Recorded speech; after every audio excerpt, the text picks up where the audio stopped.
জাতিটা নারী না, যে ধর্ষক তার পরিচয় তার চেহারা এমন ভাবে প্রচার করা প্রতি স্তরের মানুষ যেন তাকে ঘৃণার চোখে দেখে। প্রধানমন্ত্রী নিজ উদ্যোগে ধর্ষণের শাস্তি মৃত্যুদণ্ড করা হয়েছে।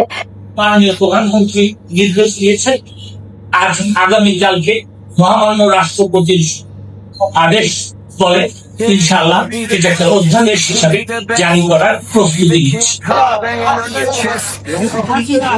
বান্ধবী ধর্ষণ ও হত্যা মামলায় মৃত্যুদণ্ডপ্রাপ্ত 2 আসামির ফাঁসি কার্যকর হয়েছে যশোর কেন্দ্রীয় কারাগারে। সোমবার রাত 10:45 তাদের ফাঁসি কার্যকর করা হয়। আসলে ন্যায় বিচার পেয়েছি।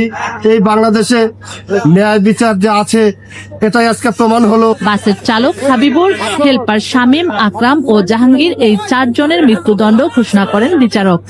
যে ছোঁয়া পরিবহনে কলেজ ছাত্রী জাকিয়া সুলতানা রূপাকে গণধর্ষণ ও হত্যা করা হয়, সেই বাসের নাম পরিবর্তন করে তার মালিকানা রূপার পরিবারকে দিতেও নির্দেশ দেন বিচারক।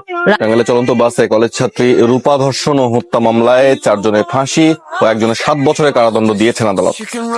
বগুড়ায় 7 বছরের শিশু তাবাসসুমকে ধর্ষণ ও হত্যা মামলায় 4 জনের ফাঁসির আদেশ দিয়েছেন আদালত।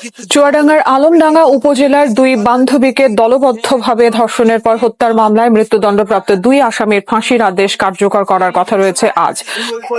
রাজশাহীতে মাদ্রাসা ছাত্রী স্বপ্না খাতুন বেলি হত্যা মামলায় 2 জনের ফাঁসির আদেশ দিয়েছে আদালত। And the world's gonna know your name.